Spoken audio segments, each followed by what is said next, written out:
2017년 정유년이 밝았습니다. 오늘 함께 하실 분 최강욱 변호사. 안녕하세요. 최강욱입니다. 예, 최 변호사님. 네. 우리 전국구 팬들한테 한 말씀 하세요. 새해를 맞이해서 1월이 가기 전에 탄핵 결정이 나올 거라고 제가 계속 지금 밀고 있습니다. 예. 조금만 더 지지를 보태주시면 될 것 같습니다. 자, 그런데 네. 이제 올해 네. 헌재 얘기를 해야 되잖아요. 예. 예, 지난해 말까지 그 3차 네. 준비 심리 다 끝났고요. 예. 내일이면 이제 1차 심판 기일이에요. 1차 변론 네, 1차 기일이 변론 잡혔죠. 기일. 예. 네. 뭔가 좀 내용이 있나요? 어떤 내용 말씀하시는 거죠? 일단 1월에 끝나야 안 끝나요? 그 얘기서부터. 저는 끝나기 어렵다고 생각하면서 최강욱 변호사와는 좀 생각이 좀 다른데요. 그럼 방송 끝내야겠는데 올해 1월에 끝내지 않을 거라고 예상하는 사람들하고는 안 노는데. 아니, 우리 또 끝내라고 밀고 있다는 거지. 그러니까 꼭 끝난다는 건 그렇죠. 아니요. 네. 예. 네. 그렇다고 그 1월에 또 안 끝나면 방송 접어야 되는 거죠. 같이. 아니요. 그럼 우리 1월은 그 2018년 1월이었다. 아니, 근데 네. 1월에 끝날 거라고 보는 관측은 소수인가요? 거의 없나? 아니 뭐 있긴 있는데요. 그러니까 예. 제가 1월에 끝나기 어렵다고 생각하는 이유는 이제 그 2004년 그러니까 유일한 선례와 비교해서 그렇다는 겁니다. 예. 뭐 이번 탄핵 심판과 관련해서 여러 가지 의견들은 뭐 낼 수 있는데요. 그러니까 2004년에 보면 그 이제 3월 30일부터 4월 30일까지 그러니까 한 달 동안 예. 7번의 변론을 거쳐서 예. 그리고 2주 뒤인 5월 14일 날 선고가 내려졌습니다. 예. 그러니까 변론은 총 한 달이 이루어진 거죠. 변론만 보자면. 예. 네. 그러면 그거를 그대로 이번에 똑같은 기간이 걸린다고 하면 이번에도 한 달이 걸린다고 하면 이제 1월 3일부터 2월 3일까지라는 거죠. 예. 뭐 이제 결정물 쓰는데 저번에는 2주가 걸렸는데 이번에 일주일이 걸린다고 하더라도 2월 초 빠르면 2월 초다. 예. 이렇게 좀 저는 보는 거죠. 2월 9일이면요. 네. 2월 9일이면 정확하게 네. 탄핵된 날서부터 탄핵되고 63일이 걸렸잖아요. 노무현 대통령이. 네네. 2월 9일이면 2월 9일이 정확히 2달 예, 되는 거죠. 63일인가 2달 되는 날이에요. 2월 9일이면. 네네. 그래서 2월 9일서부터 2월 14일, 네. 60일서부터 65일 사이 이렇게 보는 학설도 꽤 있더라고요. 주장하는 사람들도. 근데 나는 네. 제가 들은 정보에 따르면 나는 네. 1월 30일 서로 밀고 싶어요. 가장 믿을 만한 게 주요 정보 떠나서 네. 이런 얘기는 앞지다. 뭐냐면 노무현 대통령 때 네. 그때는 이 철을 만들고 그래갖고 주조를 했다는 거예요. 주조. 네. 딱딱 이렇게 그릇을 찍어낼 수 있는 네. 철판을 만든 거예요. 네. 프레임을. 네. 그 프레임을 만들기 때문에 시간이 오래 걸리고 앞으로 이런 문제에 있어서 헌재는 어떻게 할 것인가라고 하는 도자기로 얘기하면 도자기를 찍을 판을 만들어 놓은 거예요. 네네. 이미 딱 만들어 놨기 때문에 지금은 흙만 부으면 도자기가 딱딱 나오게 돼 있는 완벽히 만들어진 상태이기 때문에 네. 새롭게 할 게 없다. 그 말도 좀 일리가 있는 게요. 예. 그 변론 준비 기일 때도 그 설레라는 말을 여러 번 쓰더라고요. 그러니까 2004년 설레가 있으니까 이렇게 하자, 이렇게 여러 번 얘기했거든요. 그러니까 만약에 이런 설레가 없다면 그걸 논의하고 시간이 걸렸을 텐데 이제 설레가 있다 보니까 거기에 준용하면 되는 거잖아요. 그래서 시간이 뭐 줄어들 수도 있을 것 같습니다. 그리고 또 한 가지는 아시겠지만 그 2004년 탄핵 때는 이제 변론 준비 기일이 없었잖아요. 네. 이번에는 이제 세 차례의 변론 준비 기일을 하는데 뭐 잘 모르는 사람한테는 본격적으로 변론에 들어가지 않고 왜 준비 기일을 열어서 시간을 끄느냐라고 할 수도 있겠지만 또 한편으로는 변론 준비 기일을 통해서 이제 쟁점을 정리하고 그렇죠. 증거를 이제 확정하고 동의하고 이런 과정이라서 오히려 변론이 더 신속하게 이루어질 수도 있거든요. 그렇게 보면 말씀하신 대로 좀 더 신속하게 이루어질 수는 있을 것 같고 또 그 첫 번째 변론 준비 기일 때 좀 깜짝 놀랐는데요. 그 헌재 재판관이 그런 말을 해도 되는지 모르겠지만 그 나라가 되게 혼란하다. 대통령 권한 대행이 이제 하고 있지만 나라가 혼란하기 때문에 좀 신속하게 그 심리를 진행하겠다 이렇게 얘기를 하더라고요. 예. 이제 그런 거 보면 이제 말씀하셨던 대로 좀 신속하게 진행은 될 것 같습니다. 제가 1월설을 계속 버리지 않는 이유는 지금 우리 성 기자님 말씀하신 것처럼 헌법재판관들의 의지가 일단 저는 제일 강하다. 네네. 그다음에 무엇보다도 헌법재판소장이 임기 만료를 눈앞에 두고 있기 때문에 네. 제일 의지가 강하다. 네. 그리고 헌법재판소장이 헌법학 연구자들을 상대로 그 기일을 1월 말까지 끝냈을 때 생길 수 있는 문제가 없느냐라는 거를 물어봤다는 것까지 제가 들었어요. 네, 그렇다면 네. 이 아, 양반은 보도는 안 됐나요?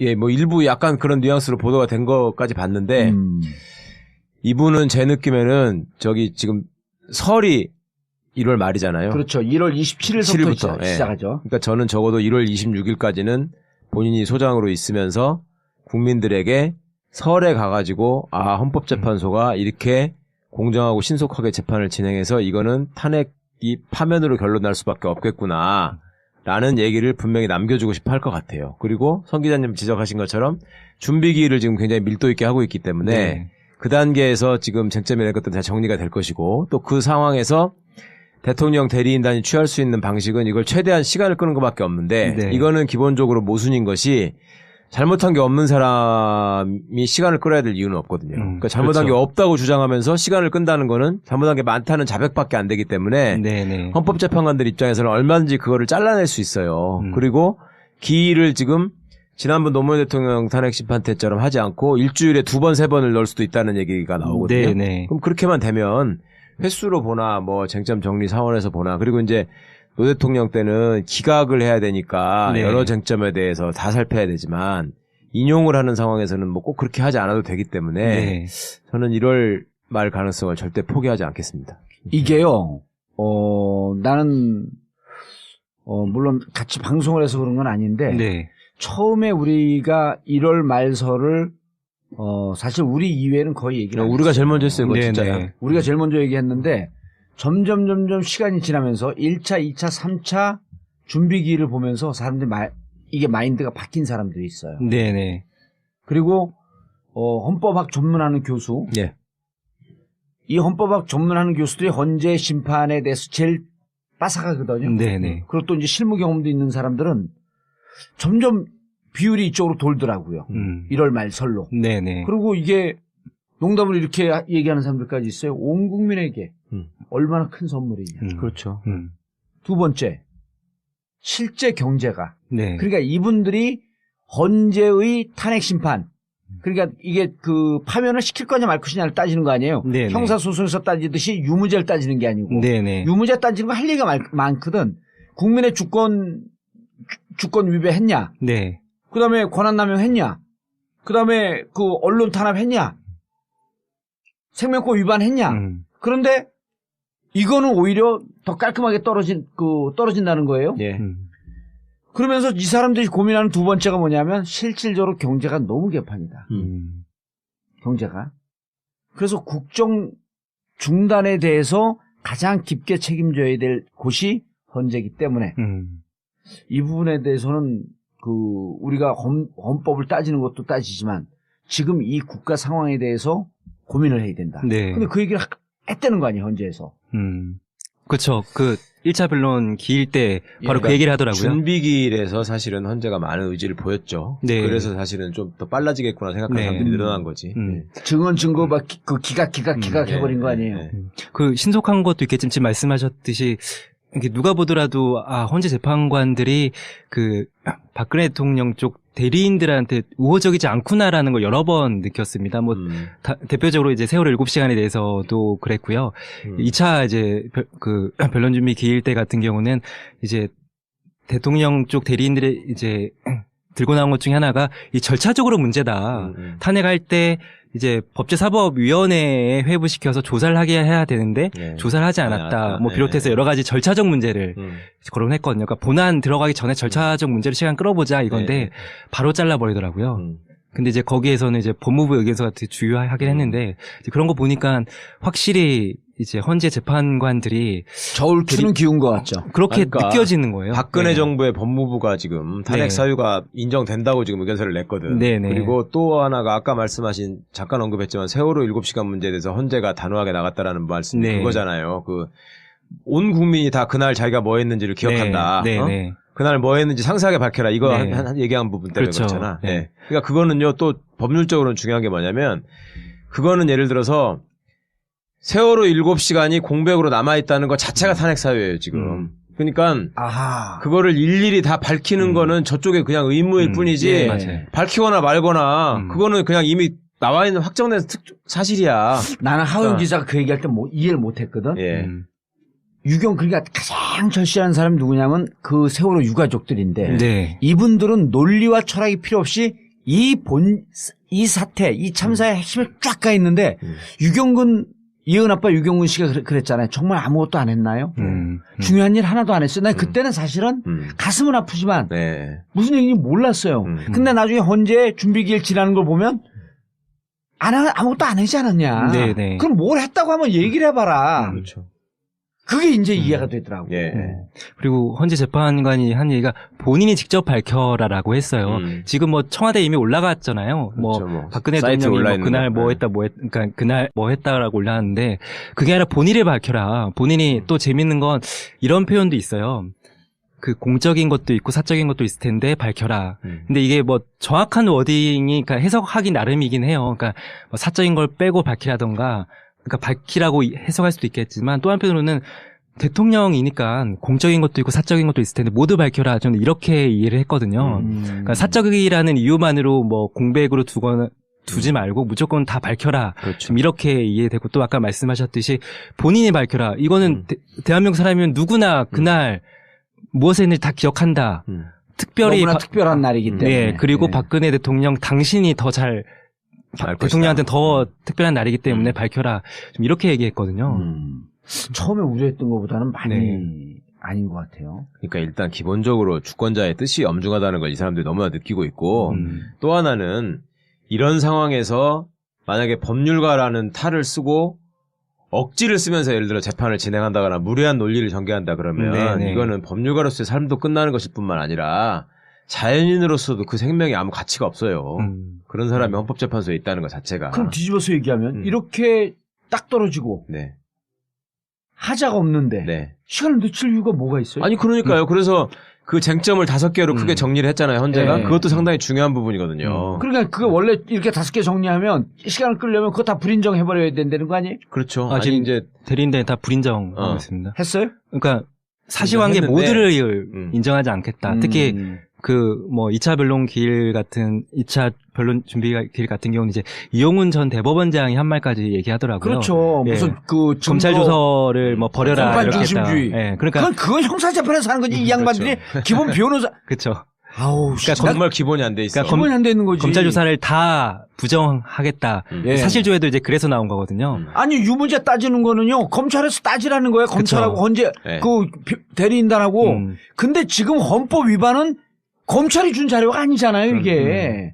그리고 또 이게 또 좀 잘못 대응하고 있는 것이 뭐냐면 그렇게 이제 그 헌법재판소가 말하자면 형사 절차에 준해가지고 모든 것을 완벽하게 검증을 해야 된다라고 하는 얘기는 역으로 말하면 뭐냐면 형사재판이 끝날 때까지는 결정하지 마라 이 얘기거든. 네, 그렇죠. 그러면 그 얘기는 헌법재판소가 받아들이기에는 이거는 저기 헌법재판소는 이런 걸 판단할 능력이 없으니 형사재판 결과를 보고 그거에 의해서 당신들은 해라 이렇게 얘기하는 네. 것밖에 안 되는 거예요. 우린 시다발이다. 그거 어떤 헌법재판관이 그거를 받아들이겠어. 헌재가 할 게 없는 거잖아요. 그럼. 뭐 유죄 나오면 그냥 그걸로 뭐 탄핵하면 된다는 소리니까. 정말 사이코 같은. 아, 근데 왜 이렇게 수준 낮은 대리인단을 했죠? 아 근데 이제 그게 그러니까 뭐 아시겠지만 이제 그 수밖에 없는 지연 작전밖에 없으니까 뭐 그런 거 아닐까. 뭐 제 개인적인 의견은 어쨌든 맞아요. 뭐 특검이 2월까지 가니까 이제 2월 전에 탄핵이 되면 이제 대통령이 아니라 전직 대통령으로서 이제 특검에 나가야 되는 거잖아요. 네. 근데 그 신분 차이가 엄청 클 것 같아요. 어쨌든 최대한 좀 끌지 뭐, 않을까. 그 신분 차이는 크죠. 네, 그렇죠. 지금은 민간인이고 그때는 이제 재수자가 되는 건데. 네? 그런 상상이 안 돼요? 네? 수위를 입고 조사받으러 나오는 이런 상상 그렇죠. 한번 해보세요. 왜냐하면 증거인멸과 도주의 위험이 있기 때문에 제일 중요한 거는 구속재판, 구속수사의 원칙이 있잖아요. 네.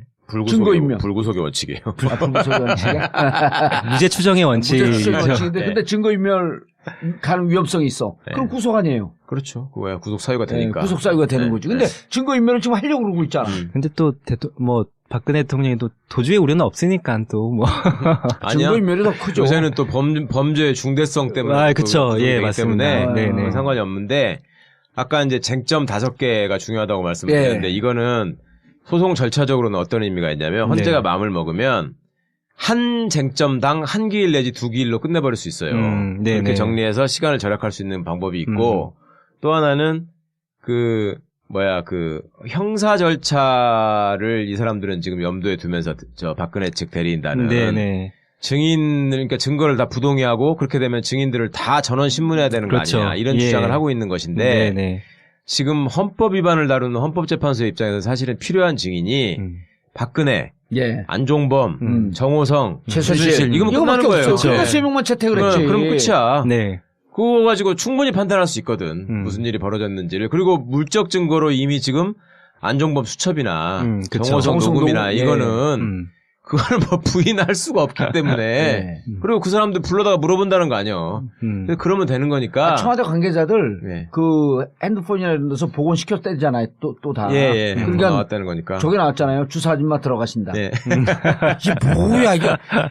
주사 아줌마는 그래도 뭐 누가 저기겠다 했겠지만 기치료 아줌마는 그건 진짜 누구지 상상이 안 가. 윤정추 아니에요? 윤전출이 기치료가 아니잖아요. 필라테스지. 그렇죠. 기치료 아줌마 누굴까? 그러니까 한 번도 안 나온 사람이야 기치료 아줌마는. 그러니까 주사 아줌마는 나왔잖아요. 최순실이 그쵸. 거래하는 그 예. 전직 간호사 출신 뭐 이럴 수 예. 있다 이런 거잖아. 아니 근데 예를 들어갖고 기치료 아저씨 그럼 나는 벌침 아저씨. 예. 그 내부에서 네. 취재하면서 네. 그 누구요? 지금 대리인단에 네네. 그 전에는 그 청구인단에 들어가 있었던 네. 그 변호사도 있다면서요. 예, 그 손범규 변호사라고요. 예. 뭐 한나라당 의원을 지냈었죠. 예. 그러니까 2004년 노무현 대통령 탄핵 때는 예. 청구인단 쪽에 이제 대리인이었고 이번에는 이제 피청구인 쪽에 대리인으로 지금 나섰습니다. 네. 그러니까 이분이 참 여러 가지 일화가 많은 분인데 예. 연대 8호학번이거든요. 네. 근데 아버님이 최변보다 한 해 위네. 위죠. 예. 근데 연대하고 서울대는 좀 차이가 나잖아요. 거리가 멀죠. 근데 그 아버님이 제가 듣기로 그 지역에서 오랫동안 목사님을 하셨다는 것 같아요. 자기 출마한 지역 고향에서. 그 상대 저기가 이제 항상 심상정 대표신데 그래가지고 지난번에 이제 하여튼 아슬아슬하게 이기고 지고 하거든 심상정 대표. 네네. 그래서 이제 그런 승부가 되는데. 그러니까 심상정 대표가 지난번에 최변이 얘기할 때 그 해외 교민 투표. 네, 그걸 엎어졌죠. 그걸 엎어졌다는 거 아니에요? 그거 얼마나 억울하겠어. 그러니까 근데 이제 이분이 일화 중에 대표적인 게 그거지. 이 의원 되기 전에 한나라당의 무슨 그 법률 지원 위원회 뭐 이런 거에 있으면서 변호사 자격으로 정치 지망생으로 계속 있으면서 그 기자들한테 그런 얘기를 했거든. 박근혜 대표를 만날 때는 저 양반은 공주고 나는 머슴이라고 생각하면 정말 마음이 편하고 그렇게 대해야 된다. 그렇게 얘기를 했고 실제로 그 한나라당에서 봤던 목격자들이 손범규 씨는 정말 이렇게 아양을 떨듯이 접근을 해가지고 대표한테 아이 뭐 저 이번에 이렇게 열심히 했는데 공천 하나 주세요. 뭐 이런 식으로 얘기를 한대. 그래서 실제로 박근혜가 사무총장을 불러가지고 저 사람 공천 줘라 이렇게 얘기를 했다는 거예요. 절 잘 파악하고 있었네. 캐릭터를. 예. 그러니까 아주 실제로 보면은 키도 크고 인물도 멀끔하고 또 그런 사람들 좋아한대잖아. 아니 그러니까 윤상현이 뭐 이런 스타일이야. 그러니까 손범규 씨가 또 그러고서 이제 선거 떨어지고 또 보훈 인사로 정부 법무공단 이사장을 했거든요. 또 그게 우리 사무실 근처요. 네. 어느 날 보니까 와 그 앞에서 까만 차를 타고 이게 딱 타는데 기사를 데리고. 아니 이게 뭘 또 여기 와서 뭐 하는 거 뭘 또 해쳐먹는겨. 그 이사장이 됐더라고. 근데 이 양반이 그때 경제 담당을 했을 때면서. 예. 그 이제 2004년 노무현 대통령 탄핵 때 이제 그 어떤 말인지 좀 찾아봤어요. 그러니까 제가 좀 조사를 해왔는데 그러니까 지금과 비교하면 참 재밌습니다. 그때 이거 기사 안 썼죠? 네. 쓰지 마 이런 거. 여기서 얘기한 거는. 그때 손범규 의원의 말이라 이거죠? 네네, 그렇죠. 그때는 의원은 아니었습니다. 18대 때 의원이었으니까. 예, 대리인단이었으니까 그때 이제 뭐 국민의 복리 증진을 위한 책무를 성실히 이행하지 않았다. 노무현 대통령이. 이제 그러면서 예를 듭니다.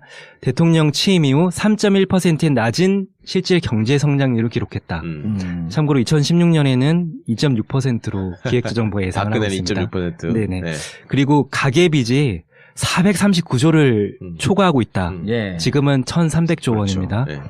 그리고 당시 이제 지지율이 35.1%로 전임 김대중 전 대통령과 비교하면 현저히 낮다. 예. 뭐 이거는 굳이 거론하지 않겠습니다. 예, 지금 5%. 지금 3.5%도 안 되는. 3.5%? 하여튼 뭐 이런 얘기를 했거든요. 그러니까 참 지금 돌이켜 보면 과연 손범규 이제 변호사가 네. 이번에 변론에서 어떤 얘기를 할지가 참 궁금합니다. 참, 이 사람들 진짜 네. 부메랑도 이런 부메랑들이 없어요. 네. 네. 그러니까요. 네? 아니 이제 헌재 재판관도 자기 소신을 밝히기 위해서 입장을 다 내야 돼. 네. 그것도 김기춘이 만드는 법이야.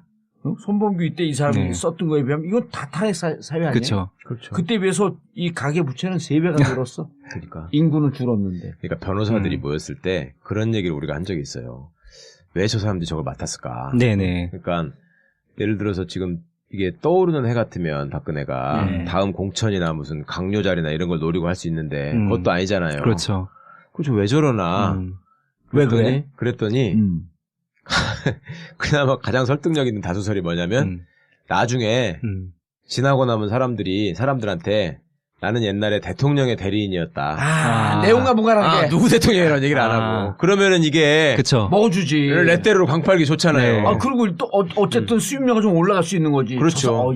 저분이 말이에요. 응. 변론 저분한테 좀 의뢰하면 안 될까?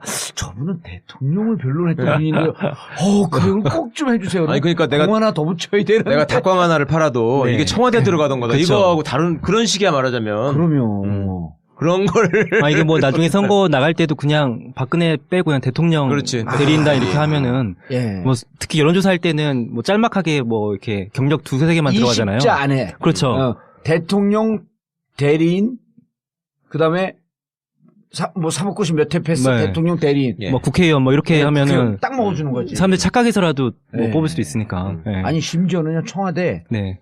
행정관하고 비서관하고 얼핏 듣기가 뭐가 더 높은 것 같아요. 뭐 비서관이 아니, 그건 취재해봐서 알죠. 보통 사람들은요, 행정관이 높은 줄 행정관이 알아. 높은 줄 알아. 그렇죠. 그래갖고, 우리 지역에서 예. 구청장인데 행정관하고 비서관하고 붙었어요. 그러니까 이제 비서관 지지하던 사람들이, 저거 행정관 출신 아니에요. 그랬더니, 유권자들이, 비서는 그냥 비서 따까리 아니야. 행정관은 좀 어마어마한 자리인데, 국민들 60~70%가 행정관이 더 높은 그게 줄 또 알아요. 국회의원 해보셔서 잘 모르실 텐데 네. 국회의원 보좌관하고 비서관도요. 예. 비서관이 높다고 생각해요. 보좌관은 그냥 옆에 보좌하는 저 가방 못줄 알고 사람들은 비서관은 많잖아. 청와대도 그쵸. 수석 비서관이잖아. 그러니까 국회의원도 비서관이 높은 사람이고 보좌관이 밑이라고 가방 생각해요. 못지. 어가면 그렇게 그쵸. 생각한다니까. 또 여기 아까 그 재밌는 게 소범규 이제 대리인이 그 당시에 이제 노무현 대통령이 35.1% 낮은 지지율도 언급했잖아요. 재밌게도 이번에 똑같이 소추 의결서에 보면 그 박근혜 대통령 지지율이 이제 뭐 10% 이하라고 나옵니다. 예. 사유로. 사유로. 그게 중요한 거구나. 국민들이 이렇게 외면했다라고 하는 게. 그럼요. 근데 재밌는 건 또 답변서에서 그러니까 대통령 쪽 대리인 쪽에서는 또 이렇게 얘기하죠. 아니 뭐 10% 이하 지지율로 대통령 뭐 파면시키는 법이 어딨느냐. 뭐 이렇게 나옵니다. 그때는 35.1%고 그쵸. 전임 김대중 대통령에 비하면 현저히 낮다. 헌재 재판관들은 취재가 돼야 안 돼요. 근데 솔직히 잘 안 됩니다. 네, 보안이 되게 철저한 잘 것 안 같아요. 되는 게 맞죠. 예, 그렇지. 당연히 안 돼야 되는 게 맞는 거죠. 그럼 이제 지금 취재하는 것은 주변 정황을 갖고 취재를 하는 뭐 거예요. 그렇기도 하고 아니면 뭐 이제 뭐 교수 변호사 그러니까 뭐 직접적이지는 않지만 예. 어쨌든 뭐 여기와 관련해서 뭐 아까도 이제 말씀하셨잖아요. 뭐 아는 뭐 박한주 소장이 이렇게 얘기했다. 하여튼 뭐 이런 것들 들 수 있는 뭐 교수 뭐 변호사 이렇게 뭐 취재를 해서 간접적으로 뭐 취재하는 거지 뭐 직접적으로는 연구관들도 직접 취재가 전혀 안 돼요. 네, 공무원 빼면. 뭐 잘 안 되고 있습니다. 예. 그러니까 전혀 안 되는 건 아닌가 보네. 그럼. 그러니까 뭐 저나 뭐 저희 선배들 같은 경우도 뭐 아는 이제 사람들이 있으니까 뭐 전화하면 뭐 슬쩍 흘려는 주죠. 근데 뭐 아예 뭐 잘 안 되는 것 같아요. 네. 그럼 오늘 왜 나왔어? 뭐 이런 지금 하셨잖아요. 지금. 예. 이거하고 이제 끝낼까요? 뭐 연초부터 한번 까이고 싶어. 그게 아니라 준비길에 이제 그 세 사람의 재판관이 지금 수명복 재판관으로 있잖아요. 그쵸. 누가 제일 적극적이던가요? 주심 재판관이 제일 많이 물어보던가요? 네, 그러니까 뭐 이정미 재판관이 가운데 앉고 오른쪽에 강일원, 왼쪽에 이진성. 그 그러니까 강일원 재판관이 주심이잖아요. 강일원 재판관이 제일 적극적이었고 그다음에 이정미 재판관이 선임이고 중간에 있고 그리고 그 이진성 재판관이 세월호 7시간 물어본 그분이. 그러니까 주로 물어봤죠. 네. 그러니까 강일원 재판관이 그 여야 합의로 아마 그렇죠. 헌재 재판관이 됐을 텐데요. 예. 제일 그러니까 주심 재판관인데 제일 적극적으로 나오고 또 이제 제일 그 박근혜 대통령 대리인 쪽 주장을 제일 먼저 이렇게 깨부시는 역할을. 강일원. 그러니까 아까도 말씀드렸듯이 이제 절차적 문제 제기했을 때 아니 그러니까 법무부에서 뭐 문제 없다고 한다. 이거 그냥 철회해라. 그게 이렇게 굉장히 하더라고요. 이례적인 것이 네. 그러니까 그걸 아는 사람만 알 수 있는 일인데 강일원 재판관이요 판사를 했었잖아요. 예. 그때 재판하는 스타일이 네. 그 사람이 중간에 그렇게 자르는 사람이 아니야. 기본적으로 다 받아주고 그쵸. 나중에 재판하는 예. 스타일이거든요. 예. 그래서 강일원 재판관이 재판 매너가 되게 좋다고 변호사들 사이에서는 평판이 네. 있었던 그 판사였어요. 판사인데. 근데 헌법재판관으로 들어가서 그동안에 보인 모습도 네. 강일원 재판관이 이렇게 적극적인 모습이 아니었어요. 오히려 사람들의 기대를 배신하는 경우가 많았어. 통합진보당 때도 그쵸. 그렇고 네. 상당히 좀 합리적이고 왜냐면 여야가 합의했으니까 예. 양 극단을 배제했을 거 아니에요. 그럴 걸 기대했고 그쵸. 좀 극단적인 논리가 헌재에서 나올 때 강일원 재판관이 나서서 그 거중 조정을 하거나 자기 의사를 밝혀서 이렇게 하는 걸 기대했는데 그걸 안 했거든. 이런 게 취재가 됐어요. 아, 그러게요. 아니 이거는 이제 저희 같은 업계 사람들이 아는 거지 기자가 뭐. 기자도 없겠지 이 정도면. 이번에 내가 그 네. 취재 잘 되면 예. 그 사법고시 패스한 걸로 인정해 줄게. 바로 변호사 개혁. 알겠습니다. 그 변호사법 위반으로 구속돼. 그리고 이정미 재판관도 평소 스타일이냐 그동안에 헌재에서 보인 모습을 보면 되게 소극적이었거든요. 네, 그러니까 네. 사실은 나는 그 수명 재판관을 수락했다는 것 자체가 굉장히 의미 있다고 봤었어요. 네, 그러니까 이 네. 양반도 욕심이 있는 거야. 자기가 아니 그 얘기를 미리 해줘. 여기 그 누구지 이름이 선대식이 나온 다음에 얘기를 해. 여기 키워줄 일 있어? 아니 자꾸 내부 취재가 안 된다고 하시니까 뭐라고 못해야죠. 아유, 감사합니다. 네. 그리고 이진성 재판관 같은 경우도 그 전에 법원에서 보인 모습은 사실은 판사들 사이에서는 헌법재판관들 중에 그래도 진보적인 편이다라는 평가를 받는 예, 사람이었어요. 그쵸. 추천이 어떻게 됐을망정. 네. 그러니까 그 세 사람이 그 의지를 가지고 진행하고 있다라는 거는 굉장히 여러 장면에서 많이 보이고 있고요. 무엇보다도 박한철 소장이 예전에 그 양반 스탠스를 보면은 이 소송이 빨리 되고 있는 걸 방해해야 되는 사람이거든. 박한철 안창호는 그렇잖아요. 근데 지금 안창호가 아무 얘기가 없고 네. 박한철 소장이 오히려 앞장서서 독려하는 모습이 되고 있기 때문에 예. 그 사석에서 하여튼 수시로 그 얘기를 한대요. 아니 진짜. 난 사석에서 한 게 이 양반이 고도의 전략 같아요. 그럴 수도 있죠. 예. 예, 왜냐하면 음. 기자들 취재 안 되잖아요. 근데 네. 기자들 취재를 통해서 기사가 나오면 네. 이건 곤혹스럽거든. 네네. 헌재가 뭔가 정치를 하고 있는 거 아니냐? 음. 근데 헌법학자들하고 주위 친구들한테 해갖고 슬쩍슬쩍 물어보는 척하면서 거기 있는 사람들이 또 다 한내공 하는 사람들일 거 아니에요. 그렇죠. 대한민국 최고의 엘리트 법률가들인데. 그렇죠. 네. 이번에 빨리 했는데 무슨 하자가 있을 수 있을까? 근데 또 그 박한철 소장을 두고 어쨌든 뭐 보수라고 하잖아요.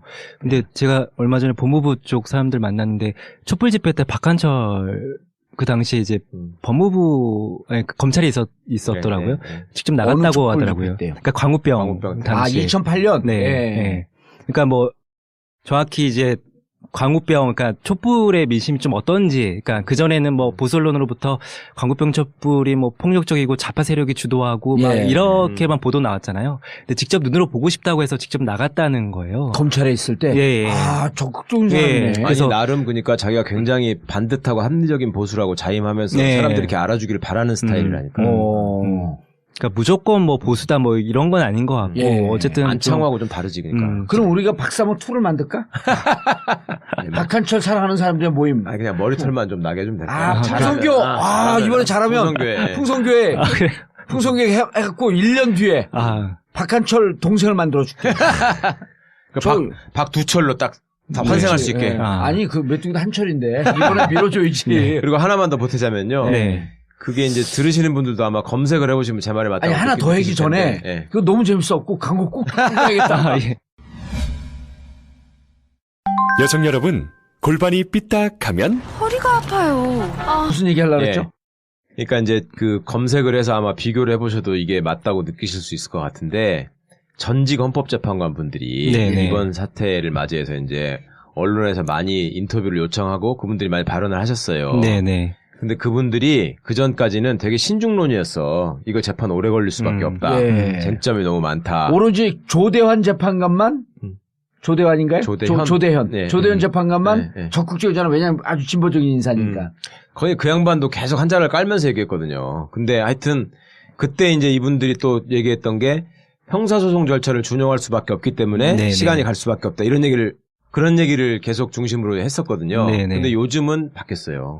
아, 바뀌었어요? 그분들이 신년에 들어오면서? 네, 그분들이 멘트를 하는 게 지난 연말부터 그 쟁점이 정리되면 그렇게 시간이 안 걸릴 수 있다. 그다음에 변론이 느꼈구나. 끝나면 판결 쓰는데 일주일밖에 안 걸린다. 네. 이런 얘기들을 이분들이 계속 하고 있어요. 그러니까 그 양반들 그 모습만 봐도 헌재의 분위기라는 걸 그 사람들은 그래도 재판관 출신이기 때문에 네. 내부 사정을 조금 더 잘 알 수 있거든요. 느낌이 왔네. 근데 그분들의 그 기조가 제가 바뀌는 걸 보고도 지금 제대로 하여튼 열심히 하려고 하는 건 사실이다. 예. 나는 판단이 딱 섰네. 그러면 이게, 내일 1차 변론 기일이 시작하잖아요. 네. 예, 1월 그리고 3일 1차 화요일부터. 하고, 그러면은 3일날 대통령은 안 나오기 때문에 네. 모두 발언해서 네. 소추 이유, 네. 그 다음에 반론 이유, 그 모두 발언하고 본격적인 금방 끝나겠죠. 심리는 금방 끝나죠. 네. 5일서부터 들어가는데 5일, 10일, 12일 네. 3회에 걸쳐갖고 서증을 할 거예요. 예? 서류 증거 그 조사를 하죠. 그러면은 5일, 10일, 12일, 그 다음에 17, 19, 24. 예? 네. 24까지를 증인신문을 하는데, 증인이 많지 않잖아요, 이번에. 그렇죠. 예, 네. 증인이 많지 않기 때문에 증인신문을 하고 증인을 이틀이나 3일로 끝냅니다. 근데 이틀로 끝날 가능성이 무척 높아요. 그리고 그 증인심리까지 끝나면 최종 변론. 최종 변론을 하죠. 그 최종 변론을 24일 내지 26일 날 할 가능성이 무척 높습니다. 제가 보기에는 24일이 가능성이 높아. 네. 그럼 24일 날 최종 변론하고 31일 날 심판을 합니다. 30일이 무슨 요일이에요? 화요일이요. 화요일. 예. 그럼 명절 때 그렇게만 되면 만나고 박한철 소장 입장에서는 진짜 뿌듯하지. 대박 터지는 거예요. 그럼요. 근데 너무 완벽한 시나리오라서 예. 박한재 소장한테는 아니 이분들이 참고로 이 헌재 재판관들이 전국구를 듣고 이걸 또 축약을 해갖고 올려줘요. 다. 네. 네. 야, 이 정봉주 누구냐? 사실 몇 회야, 얘, 연수원. 제가 연수원, 우리 동기로 따지면 연수원 제가 17기입니다. 아니, 근데 이게 내가 날짜를 계속 봤거든요. 네.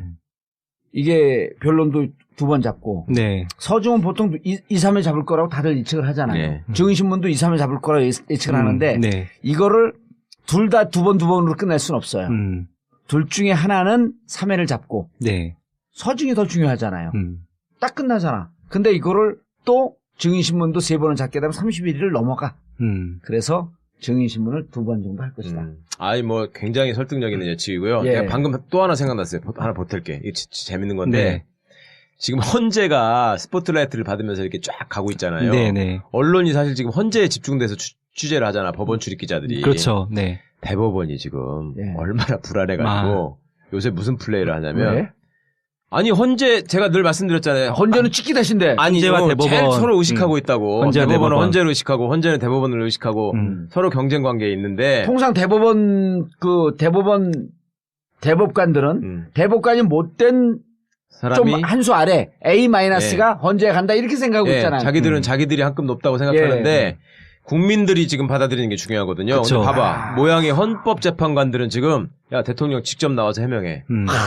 이러고 있단 말이에요. 이야. 근데 자기들은 끼껏해야 지금 최순실 안 좋은 법 이거 붙잡고 하고 있으니까 가오가 안 쓰는 가오가 거야. 안 쓰네. 그쵸. 그러니까 지금 뭐를 하고 있냐면 생중계를 하겠다는 거야. 최순실 재판을 국민들한테. 그러니까 지금 대부분에 올라가지도 않았는데. 아니 1심 재판부터 그러니까 이게 얼마나 그 발상을 한번 생각해 보세요. 그러니까 야. 스포트라이트가 너무 헌재로 가니까 어. 우리도 지금 광주 팔려고 생각을 해낸 게 생중계를 하겠다는 건데 진짜 귀엽다. 그러니까 우리나라 재판 생중계하는 거 보셨어요? 처음이에요. 처음이잖아. 그러니까 그 발상이 참 진짜 귀엽고 유치하기도 하고 근데 그런데 이게 뭐 공식적인 건 아니고 예. 뭐 이제 법원 관계자가 이제 뭐 아이디어 차원에서 뭐 이제 몇몇 언론에 얘기한 거겠죠. 그게 아니야, 탐사해봤어요? 그게. 탐사해봤어? 이게 탐사 보도의 핵심 아니야. 결정은 내놓고 간 보는 거예요.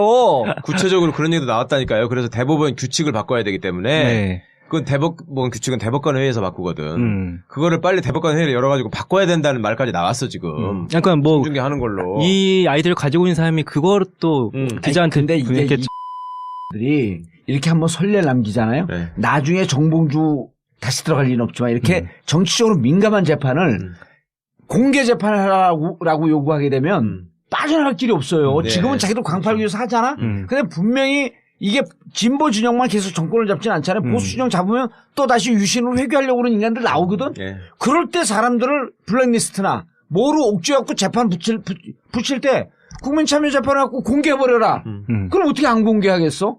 근데 사실은 따지고 보면 민주주의는 그만큼 전진하는 거지. 그럼요. 그리고 법원 입장이 사실은 진짜 지금 헌재가 예를 들어서 지금 우리 봉도사님 말씀하신 일정대로 쫙 치고 나가가지고 딱 결정을 했다. 그러면 법원은 이제 쩔이 되는 거예요. 그쵸. 그 다음 네. 재판하는 거는 뭐 어떻게 할 거야. 그거 따라서 해야지. 그럼요. 네. 근데 지금 최순실 재판장이 저 대학 동기거든요. 와. 걔가 네. 정말 착한 애야. 저 옛날에 저기 시험 볼 때도 예, 단독심이에요 지금. 아니요. 합의부예요. 합의부 재판장이에요. 네. 근데 저기 김머라는 애인데 우리 마누라가 사준 초콜릿 먹고 시험 됐다고 평생을 감사하게 생각하는 애거든. 와. 네. 그 가족 점퍼 여인. 그 여인 맞아. 그 여인.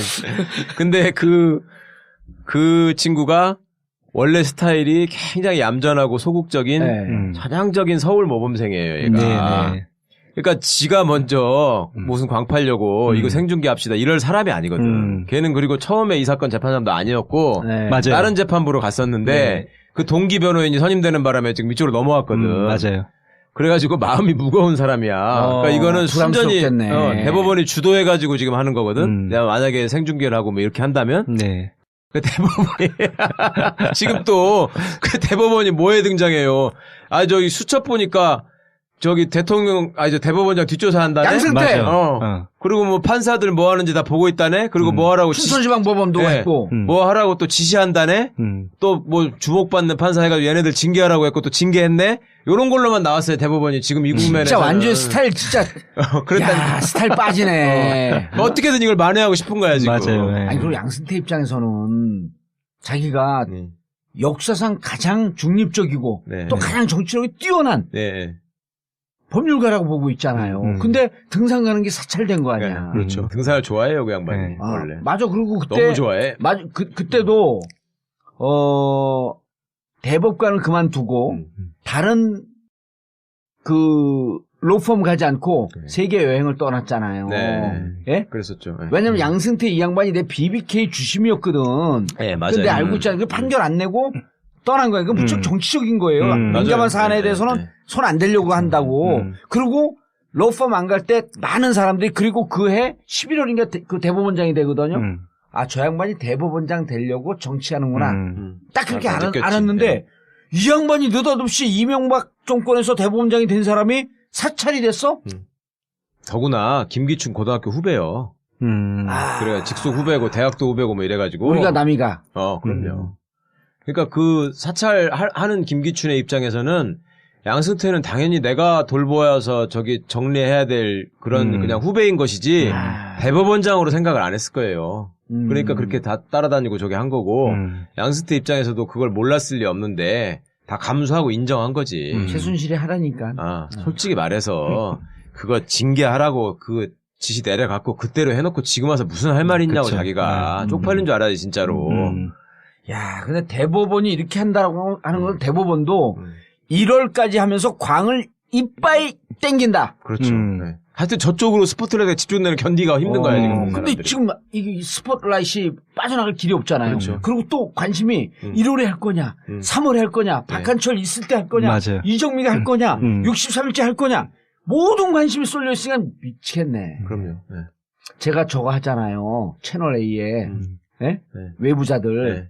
그거 내일 3일날 2회 방송되는데 그 방송 나가자마자 네. 다른데 본부장, 국장, 다른 방송국 그러니까 사장 바로 밑에 있는 직급들 문자가 전화 오고 문자 와서 아유 나 오늘 출근 못했어요. 3.73 딱 시청률 찍고 난 다음에 왜 그랬더니 배가 아파 죽겠어요. 나 처음에 당연히 그거 그러겠지. 어디 뭐 안 좋아 왜 그래 그랬더니 아유 봉도사님 나가갖고 그 채널 A 외부자들 뜨는 거 보니까 배가 아파갖고 이틀 동안 좀 출근을 못 하고 있어요.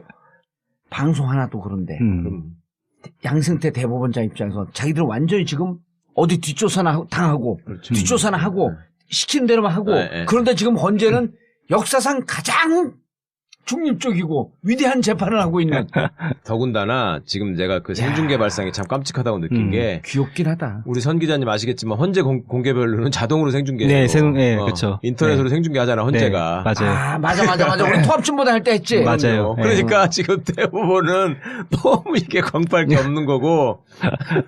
야, 근데 힘들어 그 사람들. 이거 생중계 했으면 좋겠다. 네? 하면 그러니까 재미는 있을 텐데 국민들 입장에서야. 특히나 뭐 박근혜 대통령이 나온다고 하면 그건 정말 그렇죠. 아주 완전 흥미롭겠죠. 대박이지, 그거는. 네. 세계적인 저거가 되겠지. 그렇죠. 세기의 재판이라고 그렇죠. 이름 붙일 수 네. 있겠죠. 아니 최순실도 국회 국정조사에도 안 나왔잖아요. 네. 근데 재판을 받는 건 자기 본의와는 뭐 본의 아니게 이게 생중계돼? 맛이 가는 거지. 와. 그러니까 바보가 그런 거를 예방하고 저기를 하려면은 나를 선임을 했어야지. 내가 한 200억만 줬으면 했을 텐데. 최순실이요? 200억은 좀 하고 한 199억으로 가지. 저는 근데 최순실 바로 앞에서 봤습니다. 우리 별로 그런 거 그래요? 별로 그런 거 존경하지 않아. 어디 그래요? 가서 광을 팔아? 존경 맞고 싶어 여기서. 나 엊그저께 서울구치소 갔더니 바로 옆에 칸에 차은택이 접견하고 있던데. 그래요? 빛날에 풍선교 한번 팔고 오지 그랬어. 풍선교에 관심 있으세요? 털에 관심 있으세요? 야, 그래도 변호사 2명이나 앉혀놓고 아. 한꺼번에 하고 있더라. 돈 많은가 봐. 뭐 차한테의 머리는 이번 뭐 사태에서 최고의 깜짝 놀랄 만한 일이었죠. 아니 그거 우리한테 오면요 다 네. 머리털 나게. 그래요? 그러니까 최순실 많이 살쪘더냐고 정말. 뭐 조금 좀 찐 것 같아요. 그러니까 뭐 저도 제대로 사진 보진 못했는데 보니까 좀 후덕하더라고요. 네. 그래서 구치소 생활 좀 할만하구나 싶더라고요. 괜찮아요. 붓기 시작하는 거예요. 아, 운동량이 부족해갖고. 경험 있으시니까. 그럼요. 붓기 시작하는 거예요. 거기서 운동을 해야 되는데. 보통 10kg에서 15kg 좀 찌는 듯 부는 듯 해갖고 나와요. 네, 눈빛은 살아있더라고요, 진짜. 그렇잖아요. 그렇게 보니까 다 끝난 거야 이제. 아니 저거 얘기해보세요. 그 준비기일 끝난 뒤에 네네. 대리인단들이 이제 재판부는 퇴정하면 예. 그 사람들 이렇게 짐 싸서 나오잖아. 네네. 그때 표정이나 말이나 뭐 이런 거 없었어? 그러니까 재판 완전 저쪽 박근혜 대리인단은 통시운 표정이었어. 그러니까 그 변론 준비기일 끝나면 헌재 기자실에서 이제 그 둘 다 브리핑을 해요. 그러니까 첫 번째로 이제 그래서 이제 권성동 비롯해서 이제 소추위원단이랑 변호사를 나오고 그다음에 그런 얘기가 이중한 변호사 나오는데 완전히 그냥 분위기가 완전 다르죠. 2차 변론 기일 때도 뭐 권성동은 되게 정말 자신만만하더라고요. 예, 그러니까 뭐 예를 들어서 사실조회 같은 경우도 지연작전 아니냐 뭐 이런 얘기하면 권성동은 딱 이런 얘기합니다. 이거 헌재 재판관들 다 기각시킬 거다. 뭐 이렇게 얘기를 하고. 그리고 이중환 변호사 이중환 변호사는 네네 이게 또 재밌는 게 기자도 국민이잖아요. 네. 또 젊은 또 세대잖아요. 네. 그러니까 질문의 날카로움 자체가 달라요. 그래서 이중환 그러니까 박근혜 대통령 대리인단이 오면 질문이 뭐 날카롭기도 하고 또 한편으로는 이제 그쪽 대리인단이 좀 논리적으로 좀 맞지 않으니까 또 더 이제 질문하게 되고 뭐 이렇게 되더라고요. 가끔씩 우리는 이제 1인 미디어가 발달되어 있는 세대 아니에요. 그리고 다 노출이 되잖아. 옛날에는 취재한 걸 기사 쓰거나 혹은 취재한 걸 편집해갖고 올리는데 그게 어딨어요. 요즘은 카메라 핸드폰 하나 들이대면 다 생중계가 되는데 야 요즘 기자들 막 우리가 한때 기레기라고 부르기도 하고 그랬었잖아요. 근데 기자 개개인들의 질문은 무지하게 예리해야 돼. 아니 그리고 유행어가 이거 아니야 돌직구. 그냥 바로 애들 놓지 않고 푹 찌르면서 질문하더라고. 깜짝깜짝 놀래 나도. 그럼 뭐라 그래요? 아까 2차 준비기일 같은 경우도 이제 세월호 7시간이 쟁점이 됐었는데 그 이제 이중환 변호사한테 이거 박근혜 대통령한테 물어봐야 되는 거 아니냐. 이중환 변호사는 안보실에 물어보겠다. 근데 우리 다 알잖아요. 청문회 때 안보실에 실장이 나와서 박근혜 어딘지도 모른다라고 했잖아요. 타고 다녔다, 그렇게 얘기하니까 말을 못 하는 거죠. 그래서 박근혜 대통령한테 물어보겠다. 아직도 안 만났냐? 안 만났다. 조만간 만나. 그래서 드러난 거 아니에요? 20일 열 동안 그러니까 안 만난 거예요. 하나도 못 만나고 네. 조대환을 통해서 그쵸. 민정수석이 지금 그만두기 몇십 분 전에 임명한 그 자체가 우리가 찍었던 그 의도대로 그대로 간 거예요. 그렇죠. 조대환이가 사설 변호인 역할을 하고 있는 거 아니야? 그렇죠. 네, 그렇죠. 그렇게 보이더라고요. 네네. 다 노출이 되는 거네. 그럼 그렇게 딱딱 기각시키고 1, 2, 3차 이렇게 들여다보면 그 사람들이 진 듯한 폐색은 역력하지 않아요? 폐색은 역력하고, 이제, 그러니까, 헌법재판소 심판정에서 이제, 그, 변론 준비기일이 이루어졌고, 이제, 변론은 뭐, 대심판정이겠지만, 처음 등장하는 모습도 좀 다릅니다. 그러니까, 이제, 이주관 변호사나 이제, 박근혜 대통령 대리인들은 그냥 좀 앉아있고, 이제, 권성동이나 이렇게, 국회 쪽의 소추위원들 들어오면, 먼저 이제 찾아가서 인사를 하는 거예요. 네. 대리인단한테 이미 기싸움에서 졌네. 니네 마 자식들 나왔어 오늘 또. 그리고 이제 첫 번째 준비일 때는 이제 권성동 소추위원이 손범규 이제 변호사 손잡고 이렇게 만나네 하면서 웃더라고요. 권성동 몇 선이에요? 지금 몇 선이죠? 3선. 네. 강릉 3선이고. 그러니까 이제 같은 법조인 출신이고 한나라당에 같이 있었고. 그리고 근데 여기는 한나라당은 선수를 무척 따져요. 민주당은 별로 안 따지거든. 민주당에서는 나는 별로 안 따지는데 실질적으로 손범규는 한 번 하고 말았잖아요. 그럼요. 여긴 지역구 3선인데. 그 나이도 많이 어리고 기수 차이도 많이 나고. 네. 근데 분위기가 완전 다르죠. 지금 왜 처음에 우리 소추인 측 그 대리인 단장 황정근 변호사 걱정을 했었잖아요. 자기가 어디 세미나에 가가지고 길게 해야 된다 뭐 이렇게 얘기했다는 것 때문에 그것도 물어봤을 거 아니야 기자들이.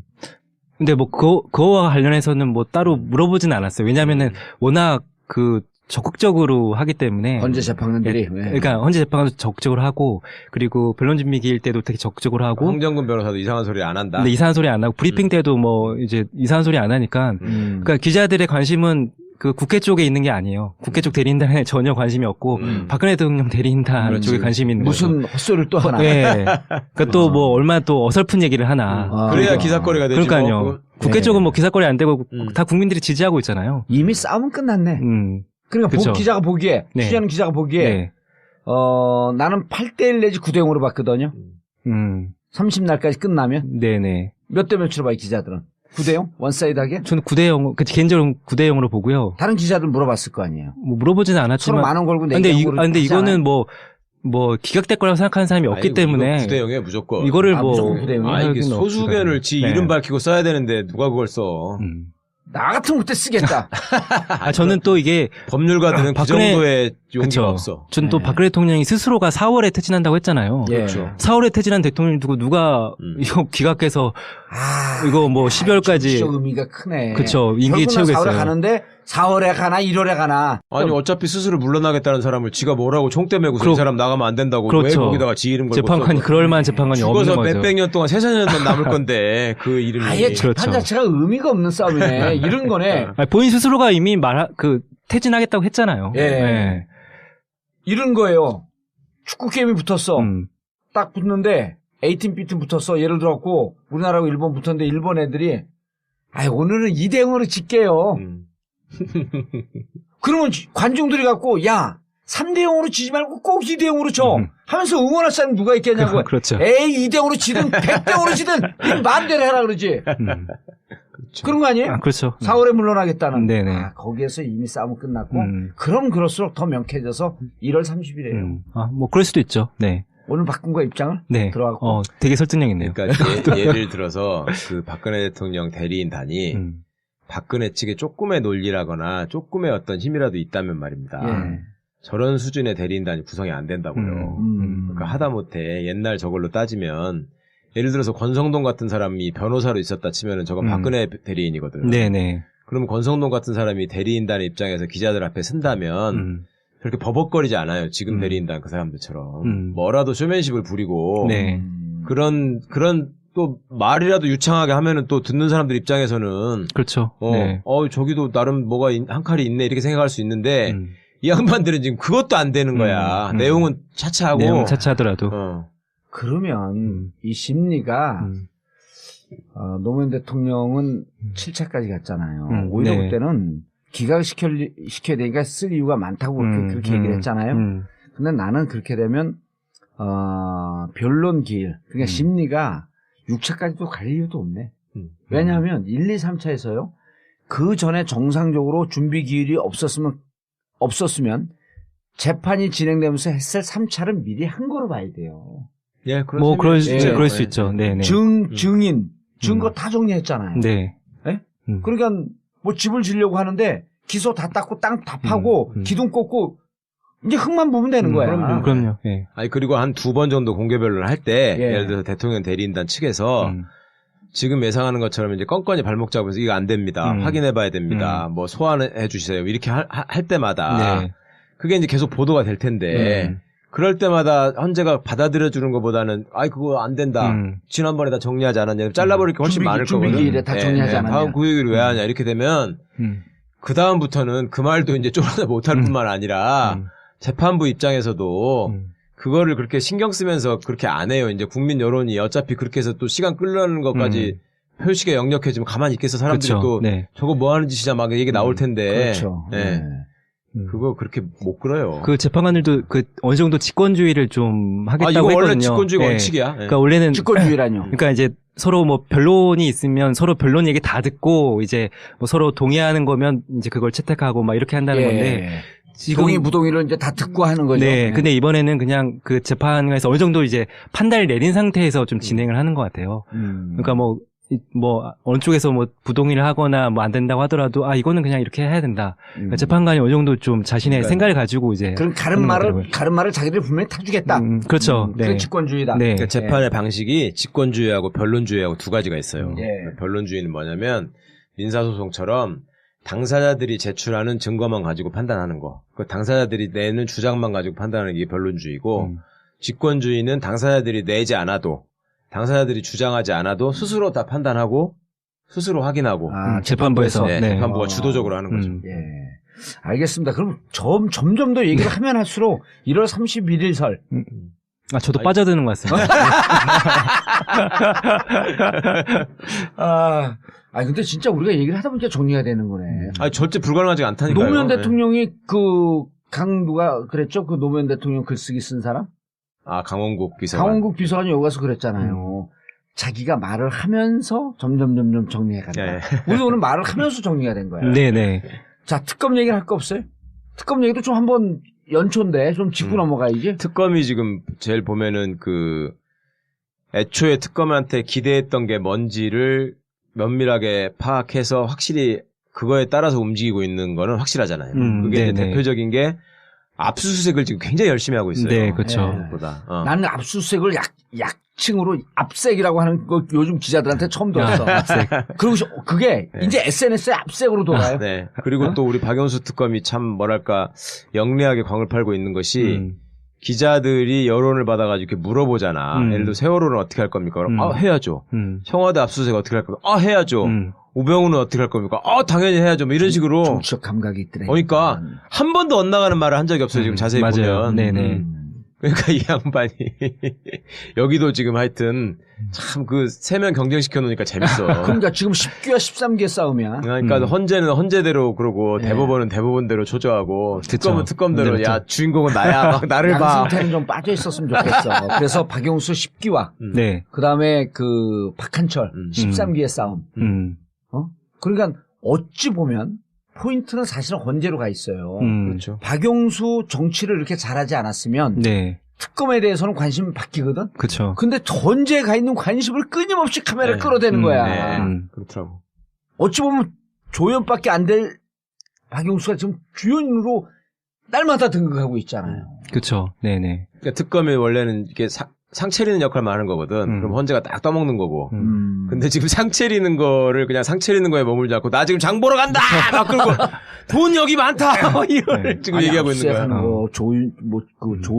조윤선까지 지금. 조윤선까지 현직 장관을 털어버렸죠. 저는 문영표 전 장관을 그냥 수사하다가 긴급 체포한 거. 그대로 긴급 체포하고 다음날 수의분 사진 그대로 공개하는 모습 보고 정말 이게 신속하게 좀 하려고 하는 거구나. 그럼 문영표 교수 출신 아니에요. 그쵸. 쫄아갖고 다 붙었잖아. 저도 모습 보니까 너무 안쓰럽더라고요. 안종범, 문영표. 우리나라 교수가 지성인으로서 제 역할을 하고 있어 지금. 아니 그리고 영장 청구하면서 한 말도 가관이야. 그러니까 사실대로 얘기하지 않으면 긴급 체포하겠다고 해놓고 그 사이에 쫄아가지고 문영표가 자백을 했거든요.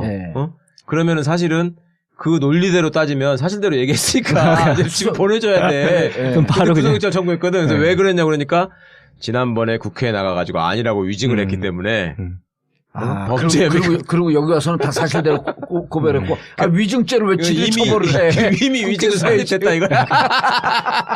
아니 그거는 국회에서 위증한 걸 갖고 국회에서 그렇죠. 고발해야지 고발해. 조사를 하는 거거든. 지들이 왜 인지사건을 해버려 그거를. 그러니까 지금 서로 광판이라고 근데 이게 정신없다니까. 어느 정도 예고가 된 건데요. 예. 그 박영수 특검이랑 기자단이랑 이제 초창기에 좀 같이 밥을 먹은 적이 있었거든요. 예. 제가 우연찮게 박영수 특검 바로 옆에 앉았었는데 박영수 특검이 이렇게 이뻐해요? 누굴요? 저요? 선대식 기자를. 뭐 저를 잘은 모를 텐데 예. 뭐 어쨌든 그때 그 청문회를 되게 열심히 보고 있다고 했어요. 그랬어요. 네. 언론에도 나왔죠. 네, 그게. 그것도 나왔죠. 그러니까 자기가 눈이 나쁜데도 불구하고 하루 종일 이제 뭐 서리도 보고 청문회도 봐서 더 눈이 나쁘다. 또 이런 얘기도 했었고 또 청문회 보다가 특히 그때 위증을 많이 하는 것 같다. 예, 이대에서 많이 나와서 네. 위증 많이 했잖아요. 총장도 비롯해서.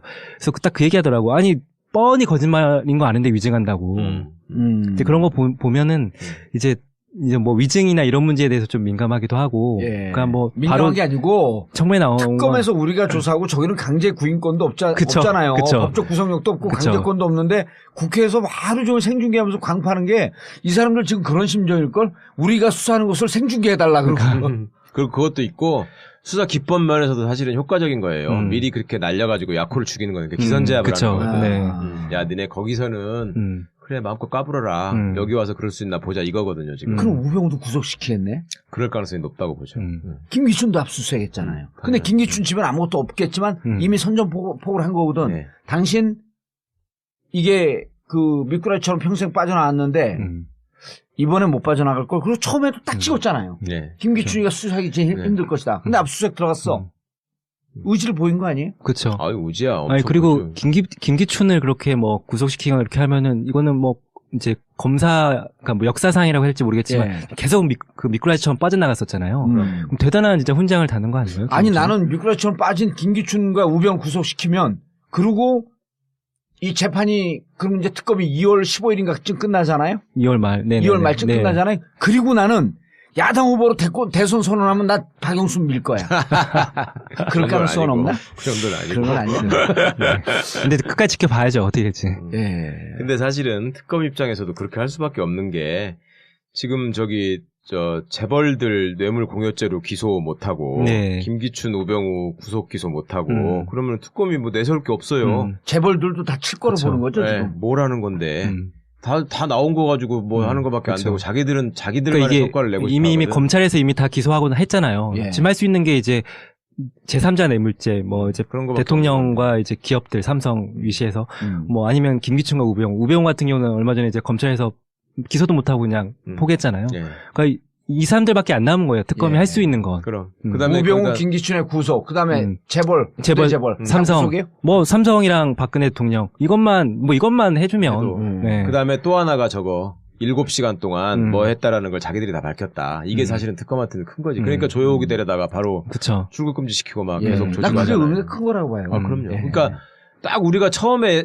얘기했던 대로 특검이 지금 그 소위 말해서 집중해야 될 반은 뭐뭐뭐라는 거를 이 사람들이 여론을 통해서 파악을 하고 예.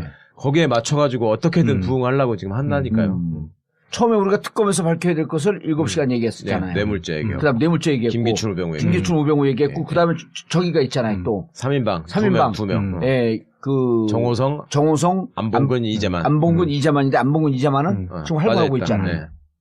그다음 정윤회도 지금 슬금슬금 겨냥하고 네, 있잖아요. 그쵸. 슬슬 말을 흘리더라고요. 이제. 예. 또 특검이 진짜 이게 국민 여론을 되게 의식하고 있는 게 난 촛불이 이렇게 무서운 줄 이게 몰랐어요, 진짜. 뭐 최태민은 죽은 사람이기도 하고 어떻게 보면 직접 근데 관련이 없는데 그것도 조사하겠다. 지금 이제 최태민, 최순실 이제 재산까지 이제 추적하겠다. 뇌물죄로 치는 거 아니에요? 그쵸. 그 뭐 연결되는 건데. 입증이 되면. 그쵸.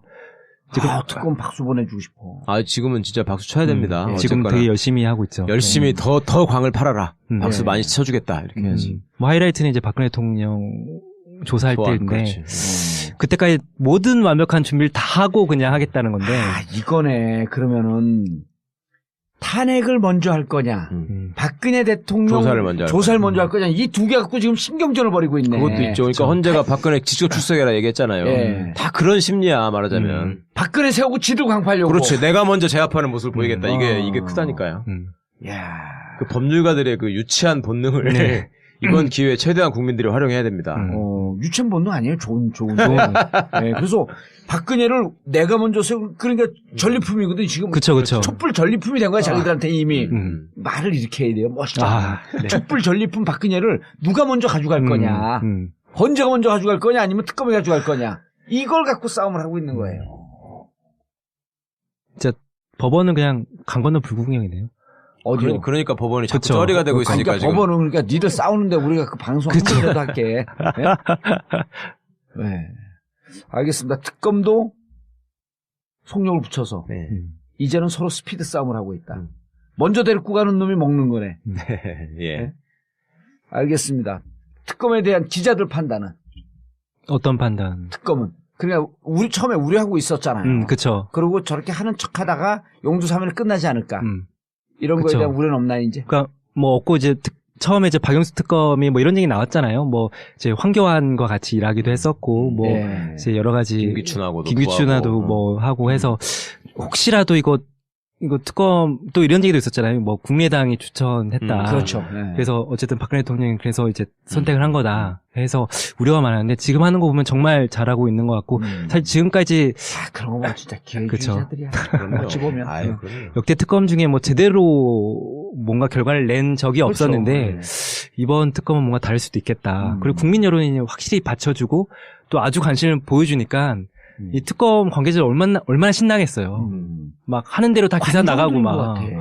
제가 하나 이 대목에서 꼭 말씀드리고 싶은 게 있는데 청문회 때 사람들이 보고서 개탄한 장면들이 김기춘, 오병우가 무조건 모른다고 하는 거 못지않게 그 조혜옥 대위였어요. 예, 진짜 열받았어요. 조혜옥 대위는. 간호장교라고 저 새파란 어린 게. 어린 여성이 어쩜 저렇게 뻔뻔하게 기계처럼 얘기를 하느냐.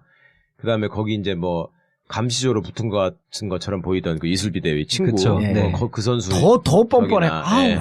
그걸 보고서 다들 붕괴를 하셨을 텐데 사실은 그 전에도 그 군의관 의무실장 예. 중령 그 친구도 뭐 그렇게 못지 않았어요. 그런데 그 나이도 많지 않고 직위도 높지 않고 경험도 많지 않을 것 같은 그 사람들이 왜 그렇게 했을 수 있을까를 한번 생각해 보셨으면 좋겠어요. 그러니까 그게 단순히 군인이기 때문에 일반적으로 지금 생각하시는 건 군인이기 때문에 위에서 뭔가 지시를 받았을 거고 걔들은 그 명령 복종 관계에서 벗어날 수 없었을 것이고 그다음에 기무사가 틀림없이 압박을 했을 것 같고 그러니까 연습을 해서 시킨 대로 저렇게 반복할 것이다. 이렇게까지 생각하고 끝나는데 그게 근본적인 이유는 뭐냐면 얘들은 그렇게 해도 처벌받지 않는다는 자신감이 있는 거야. 아하. 왜냐하면 군사법제도가 별도로 있기 때문에 특검이 이거는 직접 구속할 수가 없어요. 얘들은 군인이라서. 그러니까 어차피 또 국방부로 넘어가. 그쵸. 군검찰 그러면 군사법원으로. 그것도 제 식구 감싸기 그렇죠. 가지고. 네. 여태 군대가 써먹었던 수법이 그거예요. 그러니까 어떤 중요한 사안이 있었을 때 옛날에 천안함부터 세월호 국가적으로 중대한 사안 뭐 사드 이런 거 있을 때마다 국방부 대변인을 포함해서 뻔한 거짓말을 하거든. 기자들 앞에서. 그거 많이 보셨잖아요. 그쵸. 네네. 기자들이 어이가 없어서 말을 못해. 어떻게 저렇게 하냐. 근데 그 사람들 배경에 있는 자신감은 그거예요. 나는 처벌받지 않는다. 절대로. 군사법부로 넘어가게 되면 처벌받지 않는다. 쥐네 밑에 있는 애들이 하는데 그리고 쥐네끼리 해먹을 텐데 이걸 없애지 않으면 절대 안 바뀝니다. 그래서 이걸 간절하게 그걸 없애야 된다고 하는 건데 야당도 아직도 별 생각이 없고. 아니 노무현 대통령 때 하려고 다 못했잖아요. 아니, 그러니까요. 제1로 한 게 그쵸. 1과제로 했던 게 군사법제도의 개선. 네. 결국 안 했잖아요. 그러니까 그거. 이게 무슨 뭐 병사들 저기 뭐 얻어맞고 무슨 의문사 당했는데 밝히지 못하고 단순히 이런 차원이 아니라 국가 기강이 무너진다니까. 나라를 지킨다는 놈들이 쌩 거짓말만 하고 전혀 두려워하지 않아 지금. 아니 그러니까 군사법제도의 개편이라는 건 간단한 거예요. 군인도 이 잘못을 하면 일반 법정에서 재판받으면 되는 거예요. 왜 군대 가서 재판을 받냐고. 그러니까 아니 그쵸. 특검이 수사를 못하는 데가 어딨냐고 도대체. 대통령도 불러다가 이번에 수사 못해 특검. 참고인으로밖에 못한다니까 군인한테는. 아하. 대통령도 불러다가 그러니까 세우는데. 아니, 조용히 특검 갖다 나오면서도 피실수 없대? 아니 그러니까 걔 그렇게 해봤자 할 수 있는 게 그밖에 없는 거야. 나중에 그냥 군검찰로 넘기겠다. 아유, 또 군검찰은 옛날에 최강에 있을 때 그런 검찰이 하나도 없잖아. 그러니까 전에 보셨잖아요. 국정원 댓글 때는 네. 언론 보도도 많고 국민들도 다 거기에 대해서 관심 많고 사이버 사령부는 그거 100분의 1도 안 됐어. 아는 사람만 알지. 진짜 사이버 사령부는 더 심각한 문제가 있을 그럼요. 수도 있는데. 더 황당한 일인데 그거 다 그런 자신감이라니까. 그런 문재인이 되든 누가 되든 야권 뭐 이재명이 되든 안희정이 되든 제1과제 군사법제도 개편을 하고 군에서 잘못한 사람을 일반 법정에서 재판을 받아야지 다시는 조여옥처럼 이슬비처럼 이런 뻔뻔한 인간들 안 나온다. 그러니까 그게 단순히 군대 사건 몇 개 안 되는데, 그리고 뭐 몇몇 사람 적용할 것도 아닌데 작은 부분이다 이렇게 생각할 일이 아니라는 말이에요. 제 말씀은. 그렇죠. 네. 국가의 중대사에 굉장히 많이 이게 관여돼 있다니까 사실 알고 보면. 예. 알겠습니다. 2017년 새해가 밝았는데 많은 분들이 즐거운 마음으로 한 해를 시작하기 위해서는 제가 말씀드렸듯이 올해는 병신년 닭공 닭치로 공격 해보세요. 닭치로 공격. 닭치로 공격. 예. 네. 그게 무슨 뜻인지 알아요? 닭치로 공격이요? 예. 아. 닭 목치로 공격하자고요. 네. 기자들이 그런 거 세게 얘기해야 돼. 네네. 닭공은 닭치로 공격이란 뜻이에요. 네? 최경이 멋있죠? 최광희 감독한테 제가 전달하겠습니다. 아니 거긴 닭치고 공격이고 우리는 닭치로 공격. 네. 최광희 감독. 예, 2017년 우리가 들었던 촛불이 반드시 승리하는 결과를 가져오고 이제는 실패의 기억이 아닌 승리의 기억을 갖는 한 해가 되기를 기대하겠습니다. 정봉재 전국구 마치겠습니다. 감사합니다. 감사합니다. 감사합니다. 힘에 쫙 가 있는데 유경근 이은 아빠 유경근 씨가 그랬잖아요. 정말 아무것도 안 했나요? 중요한 일 하나도 안 했어요. 난 그때는 사실은 가슴은 아프지만 네. 무슨 얘기인지 몰랐어요. 근데 나중에 헌재 준비기일 지나는 걸 보면 아무것도 안 하지 않았냐. 네네. 그럼 뭘 했다고 한번 얘기를 해봐라. 그렇죠. 그게 이제 이해가 되더라고요. 예. 그리고 헌재 재판관이 한 얘기가 본인이 직접 밝혀라라고 했어요. 지금 뭐 청와대 이미 올라갔잖아요. 그렇죠, 뭐 박근혜 사이트에 대통령이 올라 뭐 있는 그날 거. 뭐 했다 그러니까 그날 뭐 했다라고 올라왔는데 그게 아니라 본인을 밝혀라. 본인이 또 재밌는 건 이런 표현도 있어요. 그 공적인 것도 있고 사적인 것도 있을 텐데 밝혀라. 근데 이게 뭐 정확한 워딩이 그러니까 해석하기 나름이긴 해요. 그러니까 뭐 사적인 걸 빼고 밝히라던가 그러니까 밝히라고 해석할 수도 있겠지만 또 한편으로는 대통령이니까 공적인 것도 있고 사적인 것도 있을 텐데 모두 밝혀라. 저는 이렇게 이해를 했거든요. 그러니까 사적이라는 이유만으로 뭐 공백으로 두지 말고 무조건 다 밝혀라. 그렇죠. 좀 이렇게 이해되고 또 아까 말씀하셨듯이 본인이 밝혀라. 이거는 대한민국 사람이면 누구나 그날 무엇을 했는지 다 기억한다.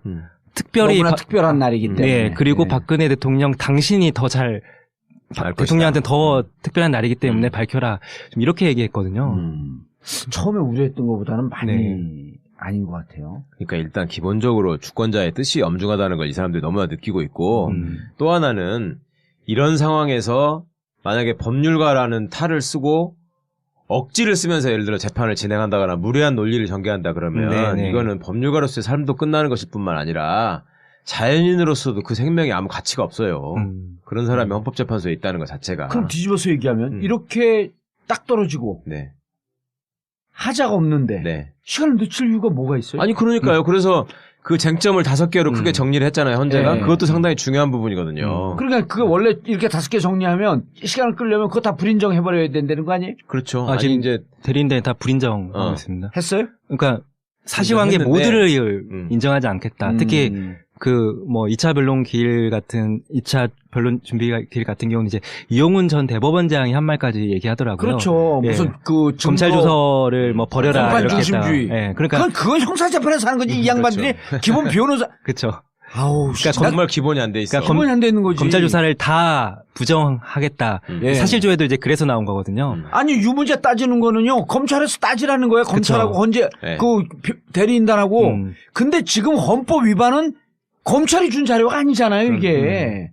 그리고 또 이게 또 좀 잘못 대응하고 있는 것이 뭐냐면 그렇게 이제 그 헌법재판소가 말하자면 형사 절차에 준해가지고 모든 것을 완벽하게 검증을 해야 된다라고 하는 얘기는 역으로 말하면 뭐냐면 형사재판이 끝날 때까지는 결정하지 마라 이 얘기거든. 네, 그렇죠. 그러면 그 얘기는 헌법재판소가 받아들이기에는 이거는 저기 헌법재판소는 이런 거 판단할 능력이 없으니 형사재판 결과를 보고 그거에 의해서 당신들은 해라 이렇게 얘기하는 네. 것밖에 안 되는 거예요. 우린 시다발이다. 그거 어떤 헌법재판관이 그거를 받아들이겠어. 그 헌재가 할 게 없는 거잖아요. 그럼. 뭐 유죄 나오면 그냥 그걸로 뭐 탄핵하면 된다는 소리니까. 정말 사이코 같은. 근데 왜 이렇게 수준 낮은 대리인단을 했죠? 근데 이제 그게, 그러니까 뭐 아시겠지만, 이제 그 수밖에 없는 지연 작전밖에 없으니까 뭐 그런 거 아닐까. 뭐 제 개인적인 의견은 어쨌든 맞아요. 뭐 특검이 2월까지 가니까 이제 2월 전에 탄핵이 되면 이제 대통령이 아니라 전직 대통령으로서 이제 특검에 나가야 되는 거잖아요. 네. 근데 그 신분 차이가 엄청 클 것 같아요. 어쨌든 최대한 좀 끌지 않을까. 그 신분 차이는 크죠. 네, 그렇죠. 지금은 민간인이고 그때는 이제 재수자가 되는 건데. 네? 그런 상상이 안 돼요? 네? 수위를 입고 조사받으러 나오는 이런 상상 한번 해보세요. 왜냐하면 증거 인멸과 도주의 위험이 있기 때문에 제일 중요한 거는 구속재판, 구속수사의 원칙이 있잖아요. 네. 증거인멸. 불구속의 원칙이에요. 불구속의 원칙이야?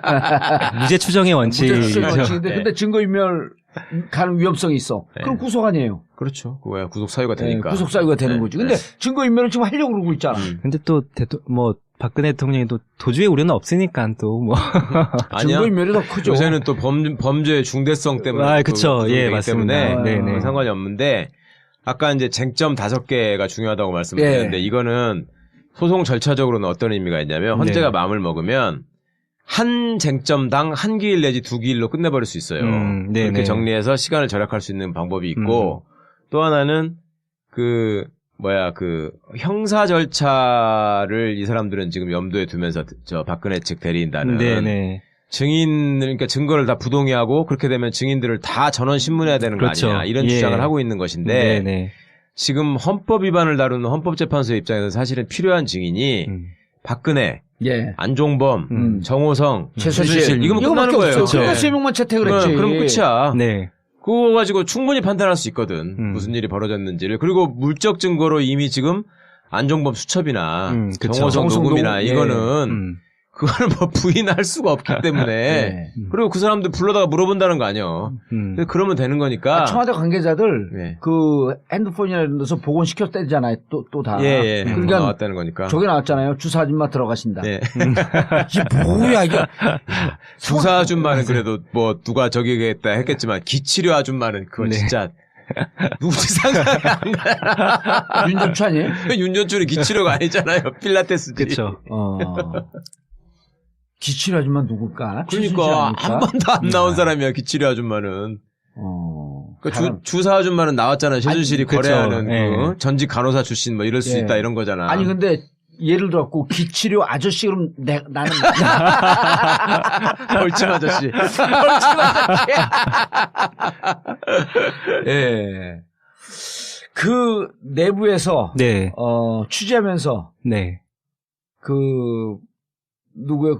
지금 대리인단에 네네. 그 전에는 그 청구인단에 들어가 있었던 네. 그 변호사도 있다면서. 예, 그 손범규 변호사라고요. 예. 뭐 한나라당 의원을 지냈었죠. 예. 그러니까 2004년 노무현 대통령 탄핵 때는 예. 청구인단 쪽에 이제 대리인이었고 이번에는 이제 피청구인 쪽에 대리인으로 지금 나섰습니다.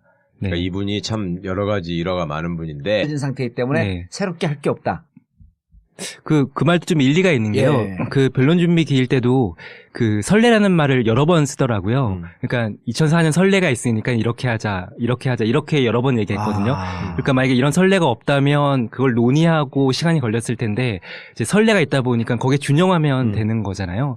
그래서 시간이 뭐 줄어들 수도 있을 것 같습니다. 그리고 또 한 가지는 아시겠지만 그 2004년 탄핵 때는 이제 변론 준비 기일이 없었잖아요. 네. 이번에는 이제 세 차례의 변론 준비 기일을 하는데 뭐 잘 모르는 사람한테는 본격적으로 변론에 들어가지 않고 왜 준비 기일을 열어서 시간을 끊느냐라고 할 수도 있겠지만 또 한편으로는 변론 준비 기일 통해서 이제 쟁점을 정리하고 그렇죠. 증거를 이제 확정하고 동의하고 이런 과정이라서 오히려 변론이 더 신속하게 이루어질 수도 있거든요.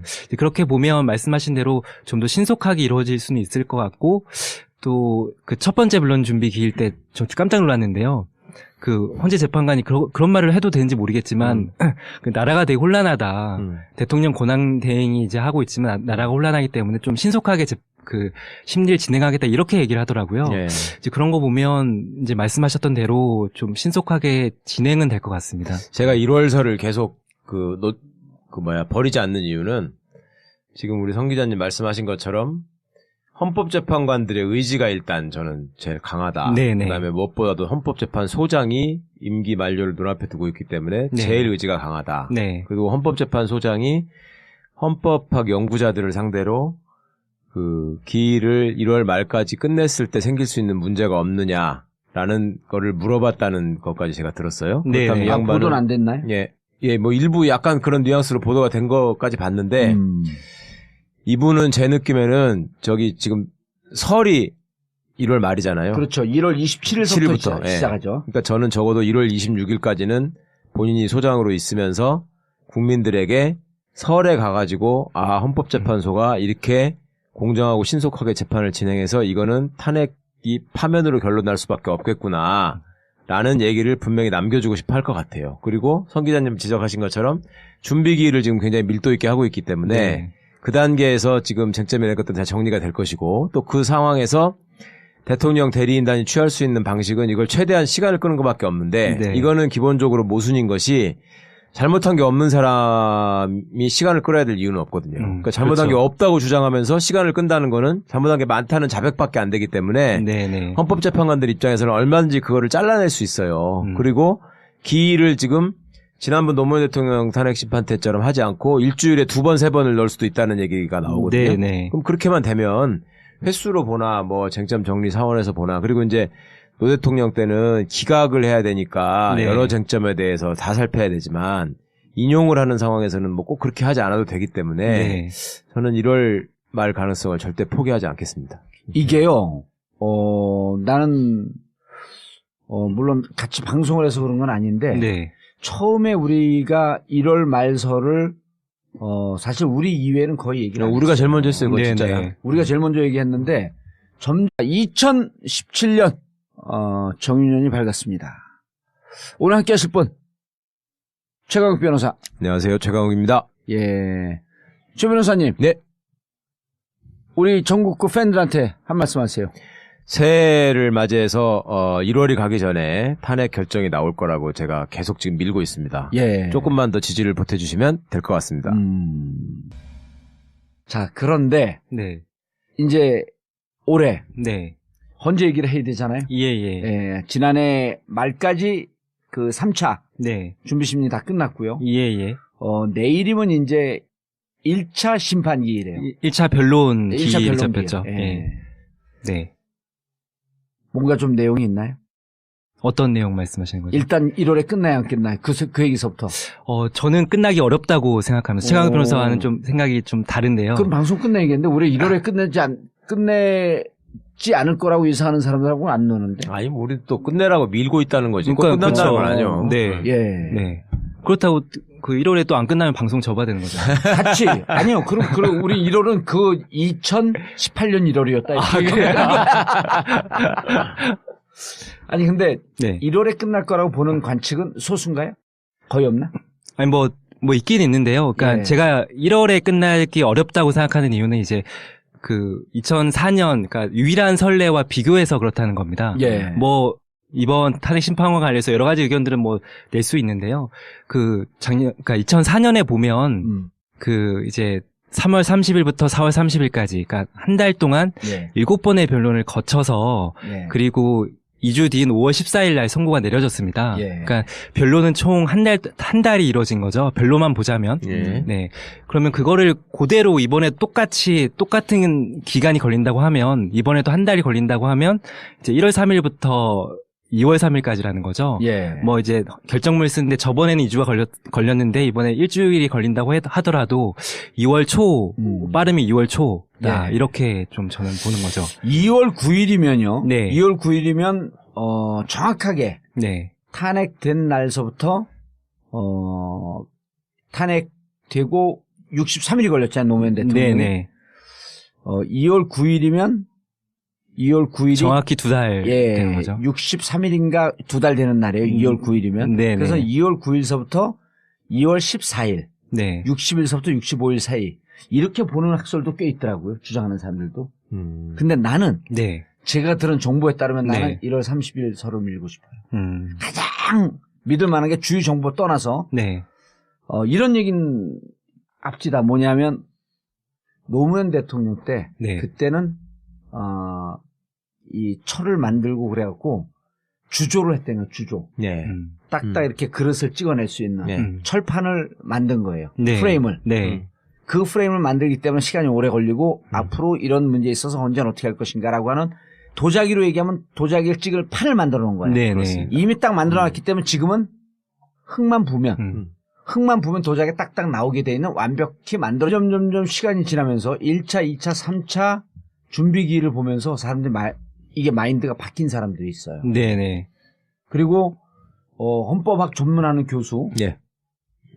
이 헌법학 전문하는 교수들이 헌재 심판에 대해서 제일 빠삭하거든요. 네네. 그리고 또 이제 실무 경험도 있는 사람들은 점점 비율이 이쪽으로 돌더라고요.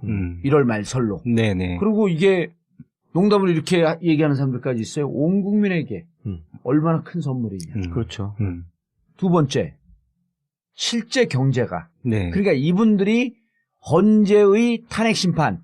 그러니까 이게 그 파면을 시킬 거냐 말 것이냐를 따지는 거 아니에요. 네네. 형사소송에서 따지듯이 유무죄를 따지는 게 아니고. 네네. 유무죄 따지는 거 할 얘기가 많거든. 국민의 주권 위배했냐. 네. 그 다음에 권한남용 했냐. 그 다음에 그 언론 탄압했냐. 생명권 위반했냐. 그런데 이거는 오히려 더 깔끔하게 떨어진다는 거예요. 예. 그러면서 이 사람들이 고민하는 두 번째가 뭐냐면 실질적으로 경제가 너무 개판이다. 경제가.